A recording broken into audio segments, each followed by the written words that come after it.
million of Rohingyas were forced to seek refuge outside, mostly in Bangladesh. Almost all of the Rohingyas that were evicted from Arakan were forcibly repatriated to Bangladesh.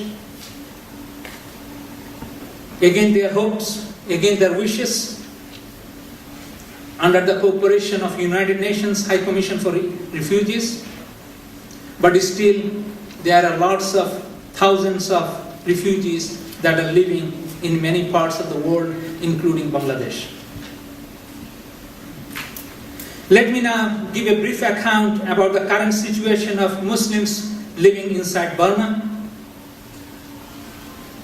To give an example, outside Arakan, in the current state, it is becoming increasingly difficult for Muslim villagers there to survive.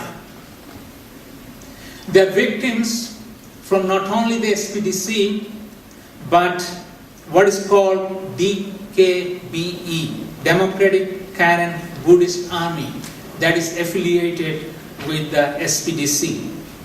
So the Muslim villagers are forced to evict, forced to get out of their homes, and their homes are a lot of time pillaged and turned over to Buddhists.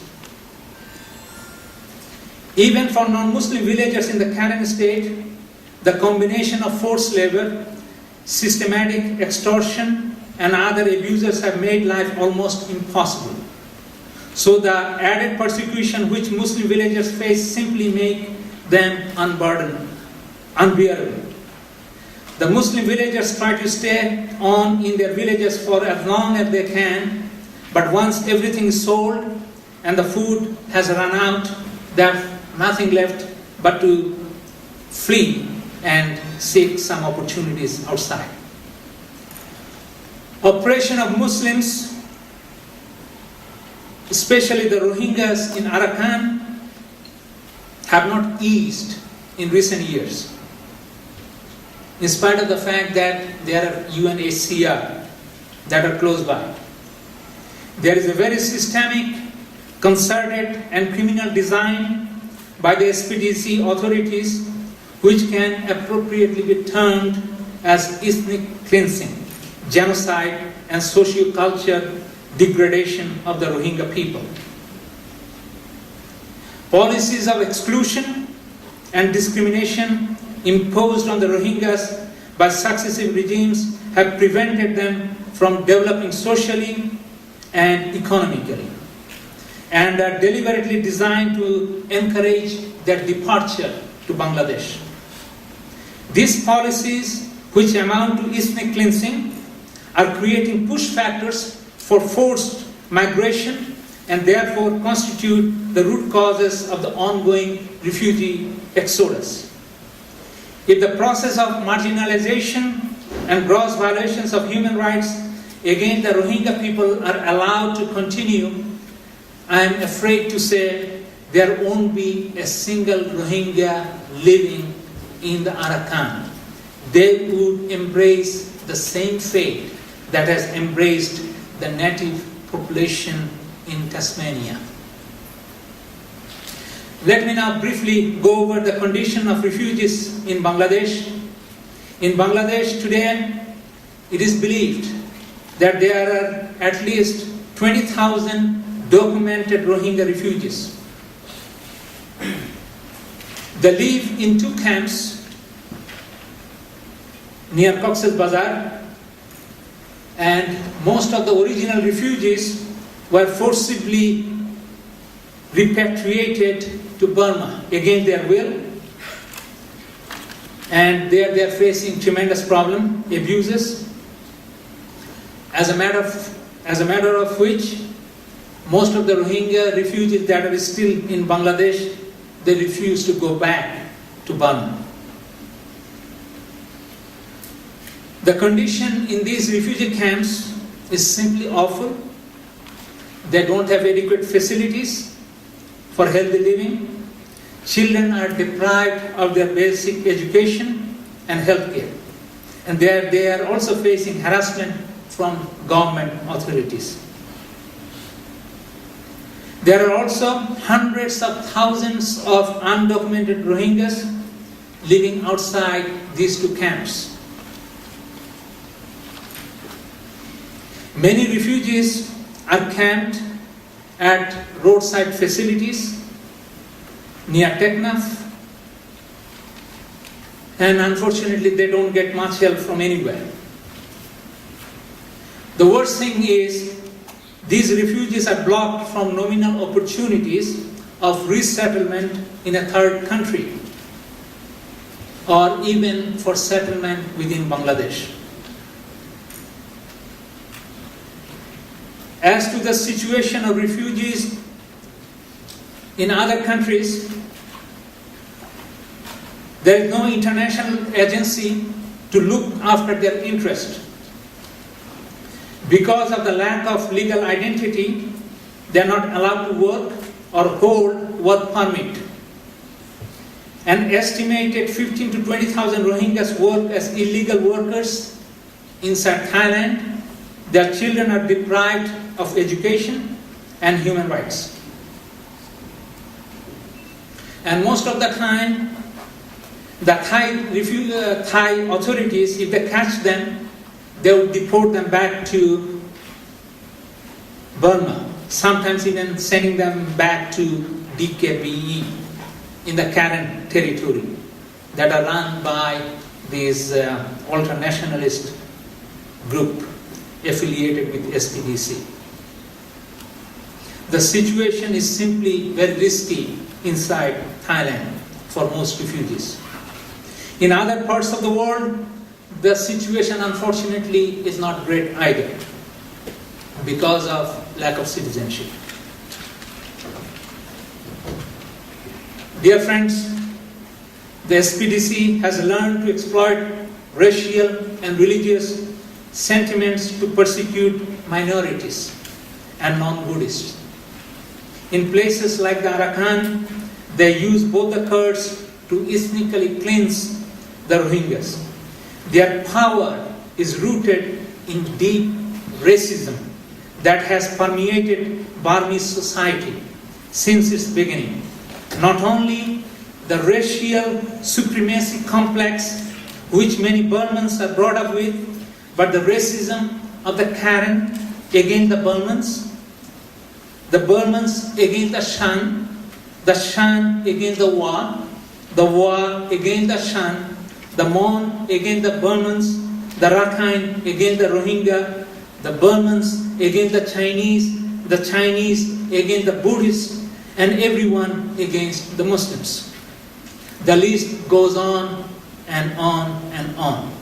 And military knows the value of this divide and rule policy and has exploited to continue their hold on power. The SPDC propaganda encourages a blind, racist nationalism that is full of reference to protecting the race of the Burmans. So, for example, if they do not condemn others to oppression, they might face the same kind of oppression that they are inflicting on others. By national reconciliation, what they mean is assimilation or purely Burmanization. When they talk about disintegration of the Union, that means if we do not allow the army to continue doing what they have been doing against everybody inside Burma, then it would become just like what it had been before the military took over in 1962. In a very calculated way, the junta activities have been to heighten animosity among various communities, using one group against another. A transition to democracy alone, therefore, will not be sufficient, nor will it prevent a tremendous kind of bloodbath in which one community will try to tear another apart. The first and the biggest step in bringing about an end to racism is to admit that it exists and recognize how severe it is within Burma. Therefore, my fervent request to the freedom-loving and democratic-minded opposition group is to work out their differences, to respect each other, and shun racism and bigotry. It won't be an easy task, neither will it be fast. They must understand the nation needs stability to move forward, something that cannot be guaranteed when it is at war, either with the regime or between the communities that live within a state or province. As long as there is discrimination and racism, there would be always conflict. That's why it is necessary to believe, especially for the community leaders, in the articles of the Universal Declaration of Human Rights. They must bury the pre-colonial Unitarian mindset that is no longer conducive in a Burma that is lived by so many communities, so many people of different races, colors, ethnicities, religions. Everybody must be treated equally. If they don't, I'm afraid they have to embrace the same fate that has already been seen in places like Yugoslavia and Rwanda. The leaders of various ethnic communities, therefore, must work fast to iron out their differences and unite under common agenda for greater good of a future federal democratic Burma. If they fail to do so, Burma will unfortunately remain a country that is at war with itself, whether or not today's SPTC is replaced by another government, civil or otherwise. In the context of Arakan, it is important that there be a dialogue between the leadership of the majority Rakhine and the minority Rohingya to ease tension and coming to common terms for peaceful and respectable coexistence as equal citizens. They ought to shun all their differences and come together as brothers, living and residing in the same place they call Arakan. As conscientious human beings of this planet, those of us who live outside Burma, we ought to put pressure on our respected governments and world bodies to force the oppressive regime ruling Burma to step down and allow functioning of democracy and human rights, granting each of its states autonomy as was originally granted in 1948. All the minorities, they need some extra protection so that their religions and citizenships are protected and respected. Otherwise, the country is going to embrace the same fate, as I said, in Yugoslavia. I often question what is the basis for a nation's claim to independence or self-determination. Must a people wander in the wilderness for 2 millennia and suffer repeated persecution, humiliation, and genocide to qualify?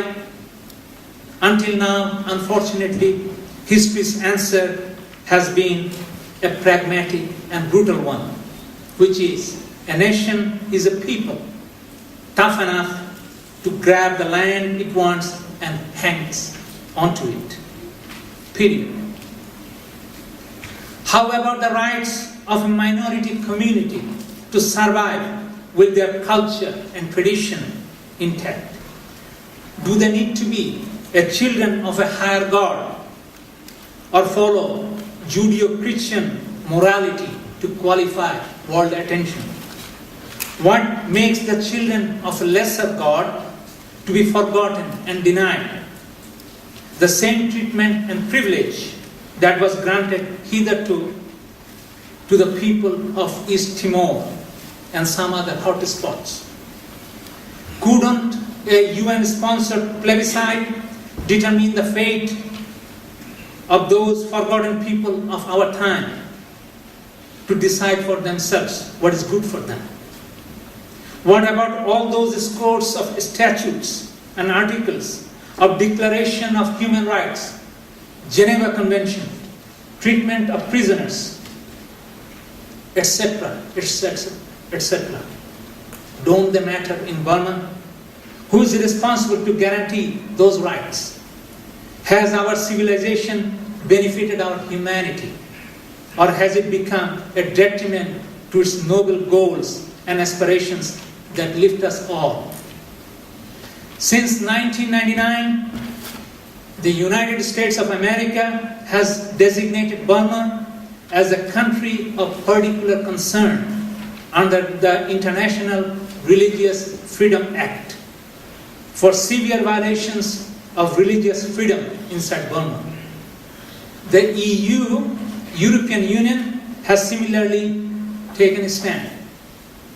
The ASEAN countries are also engaged in a similar dialogue with the Myanmar regime. What they call is a proactive dialogue.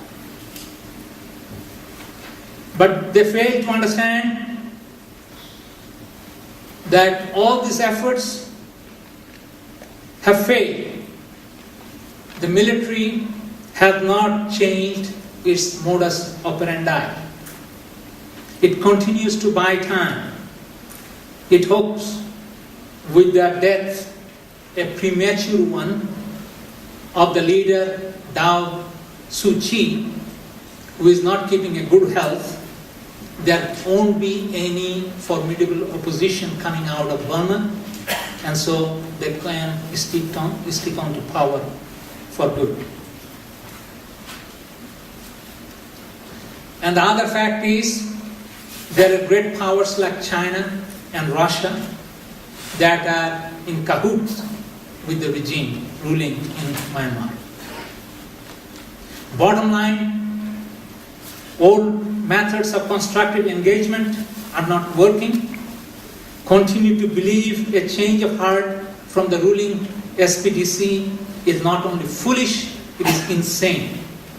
Therefore, new mechanisms have to be found to change the course of action within Burma. And that may include taking punitive measures against all the regimes that collaborate and trade with the Burmese government.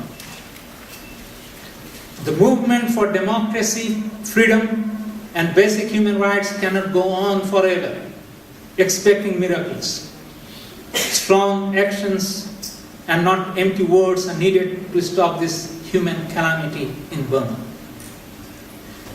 People of all ethnic and religious communities, including the Rohingya, must be protected and guaranteed equal and equitable share in a democratic federal Burma. I urge upon all conscientious human beings to stop the Burmese regime's monumental crimes against humanity. Let's not allow our posterity to condemn us for our criminal inaction and silence. Thanks for listening.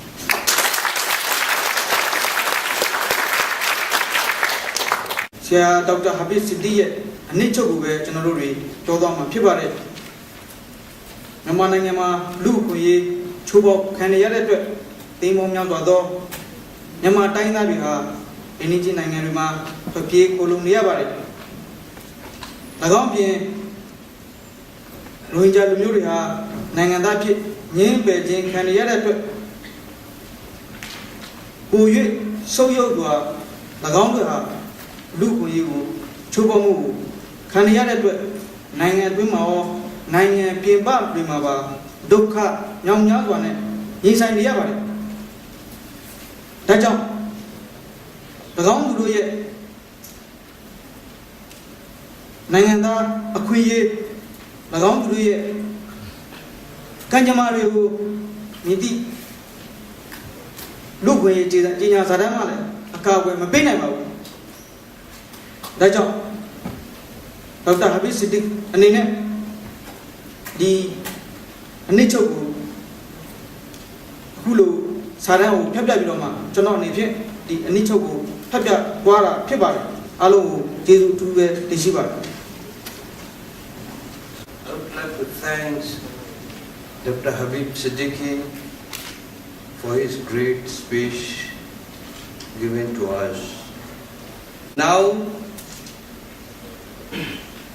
as per the schedule and agenda number 6, we are going to present the slideshow of Dr. Chuelumau Elias. Dr. Shano has come from the United States of America. He has sent his slideshow. He was unable to come here because of his health condition. So I would like to request Mr. Salik Bahar from Canada to come and present the slideshow of Dr. Chuelumau.